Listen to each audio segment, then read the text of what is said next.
And I am so honored to have my dear friend of 20 years probably, and neighbor, lives down the street, and astonishingly talented flutist, Viviana Guzman, with us here tonight. She had a 3-minute drive to get here. Welcome, Viviana.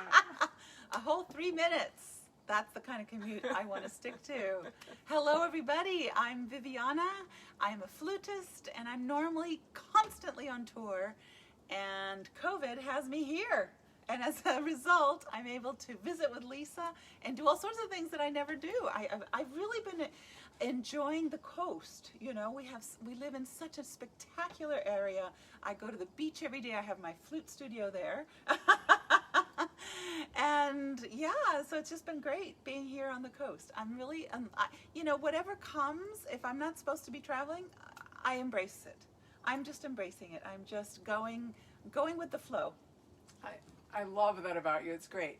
Before we go on, if someone could post a comment, actually give me a thumbs up or a floating emoji. How's the sound?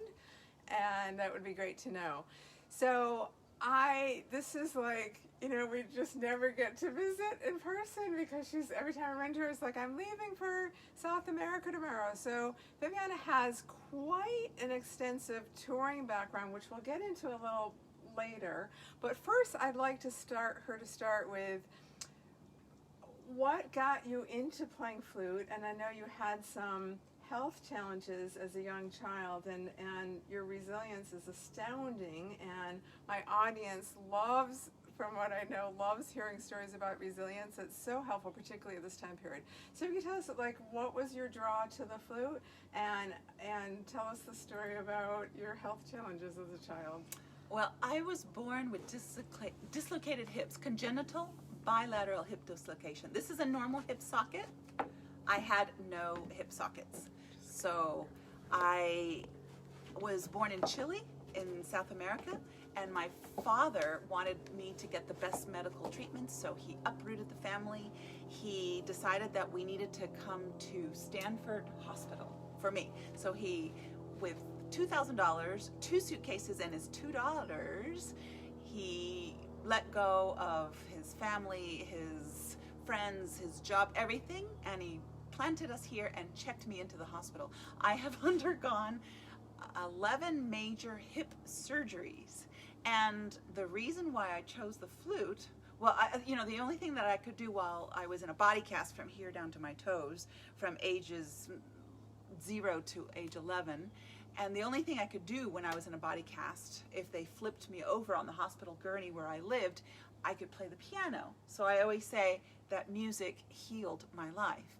And then later, I chose to do the flute because it's so portable. It's the only thing I could carry. My hips could not withstand anything. I used to play clarinet. It was too heavy. So I had to switch to the flute. That part I didn't know, and it's helping you now. We'll get to your current story as well too. Yeah. So what age were you then when you really started, when you went from piano and then could find the flute? Well, I started the piano when I was about 5. When I was in and out of the body cast, and when I was in the, you know, when you're in a body cast, you can't run, you can't play, you can't do anything, you can't move because you're stuck in a body cast. So all I could do was play, and music became an integral part of my life. My mother is a pianist, and she was a piano soloist in South America and toured all over until I came along. And I think she kind of gave me the kind of life that perhaps she had envisioned for herself, maybe, I don't know. And well, I started the flute when I was 9 years old because I just saw it as a magical instrument. I mean, look at it. It looks like a magic wand. And this one's gold. And my magic wand has taken me to 131 countries. Don't tell me it's not magic. I mean, that's just unbelievable, unreal for a little girl originally from Concepcion, Chile, who was told she would never walk. I mean, that's magic. Well, you've turned it into magic. It's been magic dust that you've turned into magic and attracted whales, and we'll talk about that. Yeah, that's right. So I met Viviana when you first moved to Half Moon Bay, maybe 20 years ago or so, and we've done some performances together. You're going to hear her play today. She is really one of the world's best flutists. Flautist, we'll talk about that too. And, well, are you a flutist or are you a flautist? Oh, well, in England they say flautist, and here in America we say flutist, and both are grammatically correct. It depends on the salary. So I think we're going to call her a flutist tonight. So I've been fortunate to play some music with her. I used to own a music school in Half Moon Bay. Give me a thumbs up or a floating emoji if you've been to my music school when I used to have it, oh my God, from the late, before the turn of the century. So for 14 years. You're dating us. I know. And we did some concerts there and some other places. But then we traveled to Alaska. So we were on we weren't performing together, but boy, did we have fun. So Viviana pretty much pre-COVID lived on cruise ships to very exotic places, and we had tours of Alaska that were so extraordinary. And that's really where we got to know each other better, because you were finally in one place, and I could be with you. And so we did. My photo albums are in storage, but we have this great photo. I will dig it out and find it. We were models. Do you remember that? We were models for the ship show, and Viviana was like giving me these modeling list. She goes, "Don't smile, just look like you own the room." It was so fun. It was so fun for those days. So we'd love to know about. By the way, while I'm asking her questions, feel free to. I'm going to get up and look at the comments in a second. So first of all, I'm just have a little PTSD, so let me know how the sound is. So I'm going to wait a second. Floating emojis, hearts, sound is okay. So I saw one. You saw one. Okay, fantastic. Okay, so I am. Let's talk about how you got into performing on so many high-end 5-star cruise lines. Well, it started with us. I mean, that was my first ship. Yeah. I didn't know that. And then what ended up happening is I just got an agent, and once you get an agent, that's what books you. And so I was able to then start working on all the ships. And for a while there, in between marriages, I was constantly on a ship. And every night there's a show. It was basically a one-woman show. And in my younger years, I used to actually dance and play. I did all sorts of things. She used to belly dance while playing flute.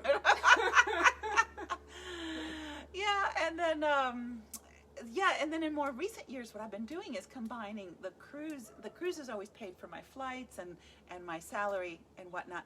And then if I were, say, in Europe, then I would do a concert tour around Europe or a university recital tour. So I would combine everything together. Or I was in South America, in Chile, and then I'd ask to play with the orchestra there, and then I'd do master classes for the university, and I would combine that. And so anyway, that's how I don't know, it was just such an amazing, I talk about it in the past because who knows when we're going to go back to ships. And I had such a full life that it's okay if I don't go back to ships. And since I'm always creating, recreating, remanifesting, regenerating everything about my life, I'm just trying to see what's next. You know, it's probably going to be much more glorious, I'm sure. That's probably why we get along so well. We think alike. So Viviana went to Juilliard, but I'm older, so we didn't know each other from Juilliard. And she, as I understand it, you were training to be a classical flautist. Yeah. And then things changed. So one of the reasons I wanted to bring her on to this new series of Demystifying Classical Musicians is to portray. You're like the perfect person that has such an unconventional life for a classical musician, and has not only brought her entrepreneurial skills, but has really expanded her musicality to go into world music and a whole bunch of variety of kinds of music. So I'd love if you could tell our listeners about that. How did you graduate from Juilliard and then go on to such interesting diversity in music? Well, I graduated from Juilliard and then realized I was perfectly manicured to play in an orchestra. And I thought, how boring. Actually, I had played in orchestra since I was 13. I was principal flutist of the Houston Youth Symphony Orchestra, and then I used to play in Aspen. I was always playing in the orchestras there. I was in Aspen for 10 summers consecutively, and then at Juilliard I also played in the orchestra there. And so by the time I was 23 and graduated, I just thought, I've played all the classical repertoire, and to sit in an orchestra, I just knew I wanted to travel. I didn't know how that was going to happen, but I just wanted it to travel. And then I thought, well, maybe I should. I did play in orchestras. I played in the Houston Grand Opera, and I just thought, this is the most boring thing on the planet, to play in a pit. Oh my God. I mean, so many people love it, and great if you love it, but not for me. And then I also played in Broadway. I did a show with Glenn Close. I did, what was that? I don't remember. One of the famous ones. I can't remember right now, because after all these surgeries, you know, can't remember anything. But anyway, that was also a pit. So it was the Pits. There's the reason why they call it the Pit. I then thought, well, maybe if I played in an orchestra. I played in the New World Symphony in Miami. That was nice. And then, but it wasn't a full-time job. So then I auditioned for an orchestra in Germany. And I got the principal flute of the Hofer Philharmonic, wherever that was, and Ankara Symphony in Turkey. That would have been cool too. But then at the same time that I got all those jobs were just showering me. No, and then I joined the quartet with Richard. That's right, yeah. And then I started with then I waltzed into this quartet that had management and concerts and just a whole year of everything of traveling, which is what I wanted to do. Three guitarists and her. Yeah, it was a classical guitar, flamenco guitar, and jazz guitar. And they brought me in as the only woman and the only flutist, and so it was great. It was awesome, and it was through Richard that I started doing the cruises. And in this ensemble, which is called Festival of Four, it was a variety of music. We played classical, we played Irish, we played flamenco, we played everything, bluegrass, you name it. And so that was sort of after a very, very, very strict classical upbringing, Richard really worked for me to start talking on the stage, because I never used to talk on the stage. You're not trained. You're kidding. You're never. No, I know we're not trained at all. No. And I was petrified, and he kept saying, "You got to talk," and I was like, "No, I'm not talking." Anyway, finally I started talking, and then he also started making me play all this pop music, which for me I was horrified. I was like, "No, I want to play Bach. I want to play," you know. And he kept. But I realized in time later, and I'm so thankful for him, because people prefer cavatina and prefer the movie things and all that they're pop tunes. So that's how I branched out. It was all Richard's fault. So this is Richard Patterson, who's a very talented guitarist who lives locally as well. 5 minutes away. I was thinking of asking him to be on the series. Oh, right, yeah. So while we're talking about music, and we're talking about, crossover music, well, it's not really crossover, but can you carnival? Okay, sure. Okay, sure. So I'll let you introduce it. So she wanted me to play, so I brought my flute, and well, it's not only me that wanted her to play. I think give me a floating emoji if you want her to play. I'm not seeing comments. All right, so this is Theme and Variations on a very popular tune.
silent applause with floating hearts here. And isn't she fabulous? Everything I said plus more. So we used to play that together.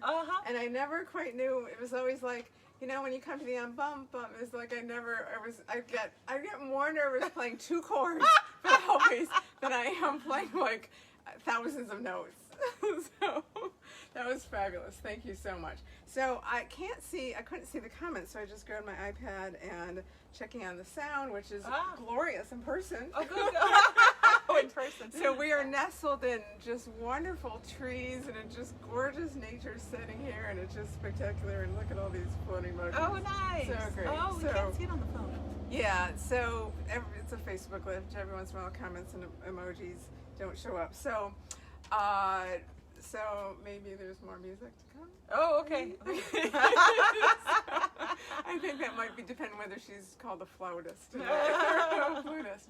So Viviana and I have something else in common, and those of you who have been following my 3-year history now of my right hand healing from 4 surgeries, and when I fell 3+ years ago and ended up with 7 fractures, and I'm doing well, and I was playing left hand only, and now I'm playing 2 hands and in good recovery that I'm very encouraged by.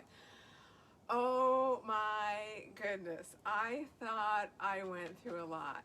When I reconnected with Viviana and she told me what she went through recently since the pandemic, it made my hand recovery feel like a minuet compared to her Berlioz symphony. So I don't know if you've shared this publicly yet. So she is, you can say as much as you're comfortable saying. Sure. And this is the first time her sharing her story. And really, listen, this is, like, her attitude around this is so inspiring. So what happened? Well, let's see. I teach at the University of California, Santa Cruz, and I was coming back from Santa Cruz, from the Santa Cruz Mountains, driving on the convertible. It was a glorious, beautiful day down the coast, and on June 19th, I had a head-on collision with another car, with a truck. We were going 55 miles an hour. I do not know the details because my memory has been erased. Thankfully, I am told. And I am so thankful and so lucky to be alive and to be able to play after that head-on collision. So the truck literally wiped out my face, which is why I'm wearing the sunglasses, wiped out my eye and scalped me like this. It's called a deglovement. You can look that up. It's pretty. Oh, and I have pictures of my skull, of my skull showing because all of this was pulled back. And my femur, the largest bone on your body, the thigh bone, was broken. So all I knew is I was driving down, Santa Cruz Mountains, and the next thing I just didn't know where I was, and I said, "Where am I?" And the nurse said, "You're in ICU, Stanford General Trauma Center." Stanford, I said that wrong. San Francisco General Hospital, the Trauma Center. And I just went, oh my gosh. What happened? But this is, I was just, wow. Oh, and the thing is that the femur, which I'm still on crutches for, is healing nicely, and I wasn't worried about that. That was the least of the problems. I've never been through any injuries on my face, and it's a little sensitive because you don't want anything to scar your face or mar your face or give you more scars than you need. And I lost 50% of vision on my left eye. But it's coming back, and I started reading music. Yeah, I started reading music without glasses. So, it's not perfect yet, and it may not ever be as it was, but it was better than when initially I got out of the hospital and I was like, oh my God, I can't say, and for 2 months I didn't go on Facebook because I couldn't see it. But it's okay. I needed a little tech break, so it was cool. So, do you just love her attitude? Give me a floating heart if you loved her attitude. When I found this out, she's like, it's all okay. It's all okay. I can play the flute. Yes. So yes. it's like, Oh my goodness. And this was recent. Yeah, Just only yeah. a few months ago. How many surgeries? It was 4 different surgeries, but yeah, I'm just so thankful because it didn't affect my. Look, I have one scar right here, but it didn't affect my lips, my mouth, didn't affect my fingers. I mean, I'm just so lucky. I call it my miracle blessing. It was my miracle blessing. Then 2 weeks later, as a result of the surgery, I ended up with a pulmonary embolism. And I was airlifted from Monterey into Stanford Hospital and spent another week at Stanford Hospital. I could do a total, like, pros and cons of both hospitals. Because, oh my God, the views were pretty good. And the food at Stanford, unbelievable. They have this menu that just goes on for days, and gorgeous. Anyway, I miss that food. And she's vegan and picky. Yeah, vegan and picky, and they adapted to me. Yeah. So yeah, I've had 4 different surgeries. I had the femur surgery, I had my eye surgery, and then another one because I went through one surgery, the first initial surgery, just to patch me up, and then my eyelid was not working. So they had to go back and fix that so that my eyelid would work. And then I had a tear duct surgery too. And then there was a time that the plastic stent started coming out of my tear duct, and I had this piece of plastic. Did I tell you about that? No. Out of my eye prematurely.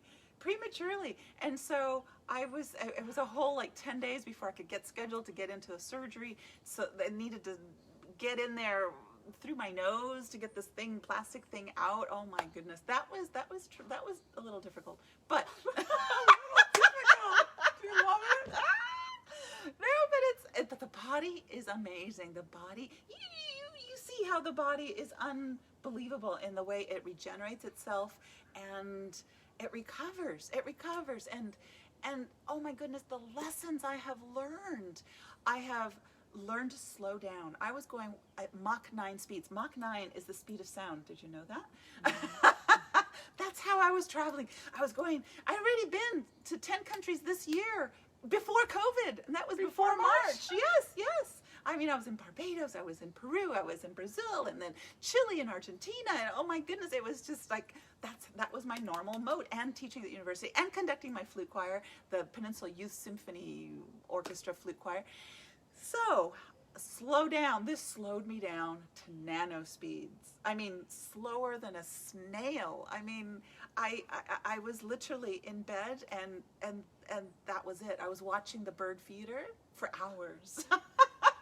I've gotten to know, I've honed in on my ornithology skills, and so I can identify birds by their bird call. I also started learning Russian just for fun because I plan to go back to Russia, because last year I did the Silk Road tour. My Silk Road tour was phenomenal. I went and played with the orchestra in Kyrgyzstan, in Bishkek, and also Tashkent in Uzbekistan.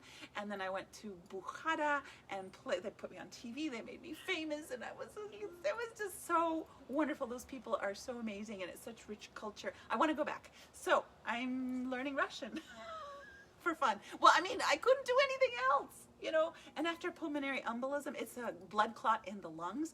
I couldn't play really because I was like gasping for air. It took me a good almost 2 months before I could actually play. I remember I was teaching for the National Flute Association convention, and I played one of my low flutes, which required a lot of air, and it took me by surprise how much air and how injured I still kind of was. But anyway. Wow. So as you tell this story, think about how similar it was to your childhood story. You were in a body cast. You couldn't do anything. Yeah. And like here you are, you grew up and you're moving 90 miles an hour at the speed of sound. Yeah. And then this thing happens that you consider it such a blessing. And I think we have that in common. Like with my hand injury, it was only my hand, but it was my hand. Yes. My career. And it was like, when people kept asking, when is it going to, I kept asking, it wasn't only people asked me, but I kept asking, like, when is it going to be better? When am I going to, when are going to be? Yes.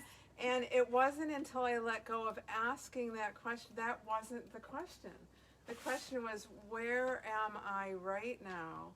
And how can I be grateful for this experience? Yes. And what has turned into My hand doesn't play like it used to, but I believe I'm a better musician. Yes. I've learned life lessons that I couldn't have learned, and it was my blessing that made me upend and change my entire life. So I'm very grateful for that. Yes. So thank you for that Yes. unbelievable story. Well, okay, so I was going on patience, slowing down. I have learned to really embody patience because I ask the same thing. When's my eye going to come back? When am I going to see? When's my face going to recover? And the doctors can say, well, maybe it'll come back. Maybe you'll recover. I don't have any feeling up here now anymore. And it's like going to the dentist when you get all swollen and it's an icky feeling. I have that constantly up here right now. And on my eye, this part of my face and my forehead. Oh my God. Anyway, it's just letting go of what was and surrendering to what is. And acceptance. It was when I embraced acceptance of the new me, which I plan to unveil once I get plastic surgery. It'll be Viviana 2.0. Or 3.0. Yeah, Viviana improved. And it's, no different than we're all asking ourselves going through the pandemic. Yes. When is it going to be over? When is life going to be normal? It's never going to be like it was. Everything's going to be modified. And there's so many gifts and blessings in what is.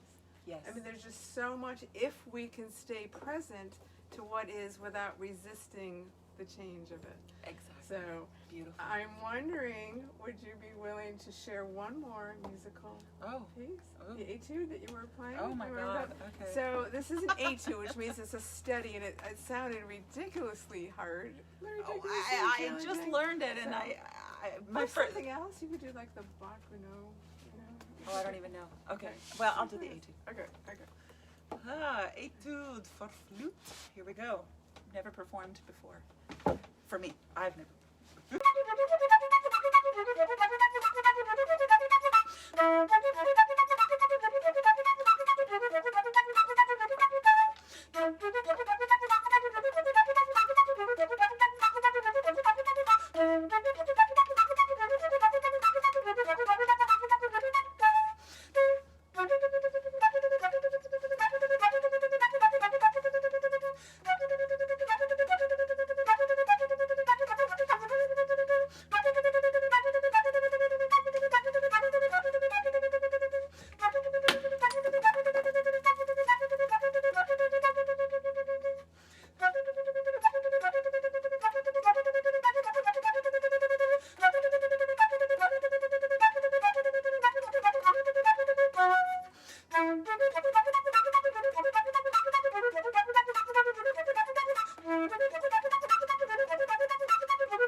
Magnificent. Thank you. I put you on the spot. It was great. You know what? You're human. We'd like to see you inside that. So another thing that Viviana loves that we both have in common, so we have, you were doing this every day and I joined you once or twice. We put on our wetsuits and we went into the ocean, and she just has this affinity for marine life and marine animals. So you used to go out every day and play your flute. So when we were backtracking, though, when we were in Alaska, we used to kayak in Sitka, and you'd bring your flutes, and it was like extraordinary. So you, maybe 3 years ago? Okay. Maybe 4. Maybe 4 years ago. So I'm going to let her tell this magnificent story of this animal that she attracted playing flute in the ocean. Well, yeah, I could swim before I could walk. Right. So I just love swimming. I love swimming, and I miss swimming. I still, my physical therapist says I can't swim until I'm off the crutches, but I will swim again soon. Let's see, I started stand-up paddleboarding with a neighbor here, Nicole, and she had an extra stand-up paddleboard, and it's just so wonderful to be out in the middle of the ocean with that peaceful serenity. And I started bringing out my flute, And then, and Is we your had... flute waterproof? Oh, no. I would bring a $10 one okay. that I got on a plastic one from Amazon, because I did bring a fairly good one out and I lost it at sea. I lost a GoPro at sea. I lost my ring at sea, my favorite Turkmeni Astani ring. Anyway, things do get lost at sea. Neptune has his ways of gripping his little fingers. Anyway, so I have plastic flute, a $10 flute that I put in my wetsuit, and I just started playing. And I remember one of the first times I saw this porpoise, this tiny little porpoise that would surround me, and I would hear a little breath, and then they have a way of breathing. And then often we'd have seals come join us, or the dolphins.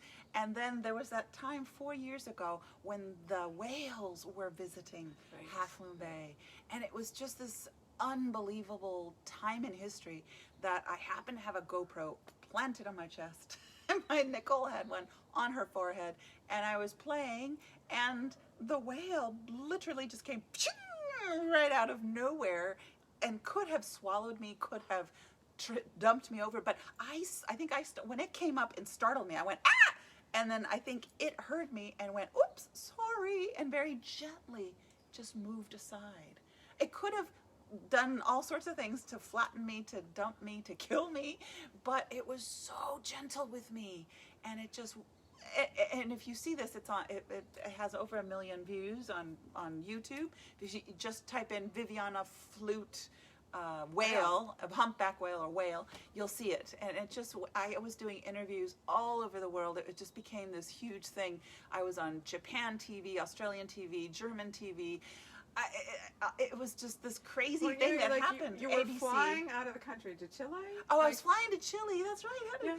Yeah. and I had to teach, and all these people were asking for interviews, or can I upload the video? Can I upload the video? ABC, NBC, CBS, CNN, you name it. Every night I'd come home after teaching all day. I was exhausted, and then I have to answer all these. They found me in inboxes I didn't even know I had. You know how sometimes you're like, you have anyway, it was phenomenal, and I loved it, and I loved that I was kissed by the whale, and it was just a spectacular moment in my life. I mean, how many people get kissed by a whale?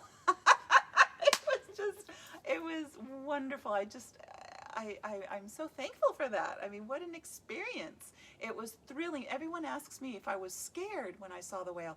And actually, I was never scared, because they're just such gentle creatures. It wasn't the first time that we were surrounded. I remember one time I went out with 3 ladies. We were 3.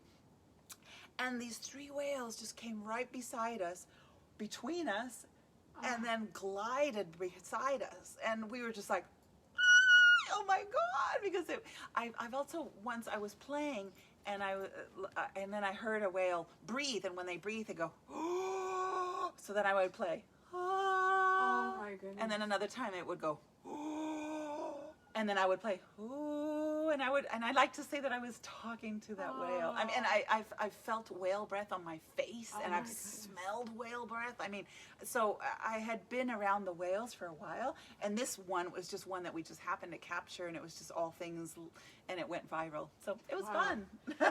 Sounds like your bass flute would have been a good one for whales, yeah. So, and then that inspired you to create an album, right? That's right.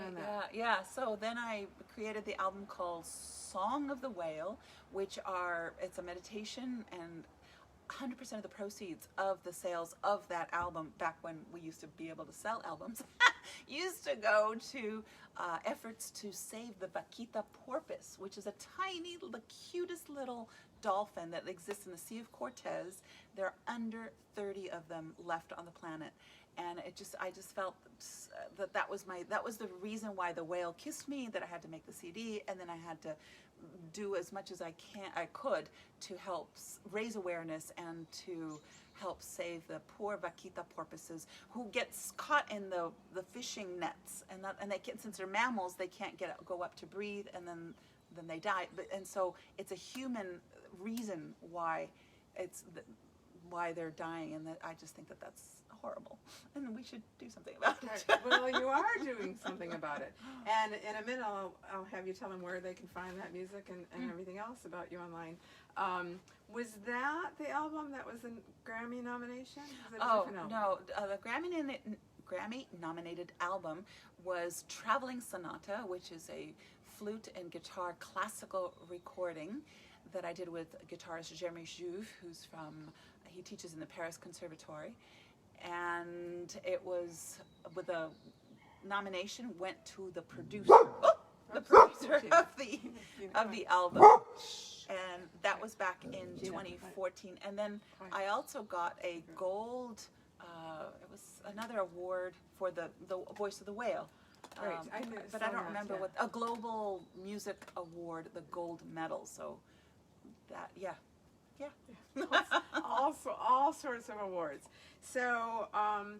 I want to have you tell. So Viviana is very, very popular in social media, and I'm going to have you tell them where to find you. But anything else that you want to leave our listeners with today? Wow, that's funny. I always ask that question myself. I think the most important thing that I've learned during this time, not only the difficult, but we shouldn't. As Lisa was saying, we shouldn't focus on what's difficult about it. Yes, it's changed. Yes, it's different. So embrace the new. I remember when we first went into lockdown, it was so quiet. There were no more planes. Wasn't as much traffic. The cougars showed up downtown Santiago, Chile, and the dolphins showed up in Venice, Italy. Yay. Yeah, it was like the planet was recovering from so many people. So there's always a silver lining, always.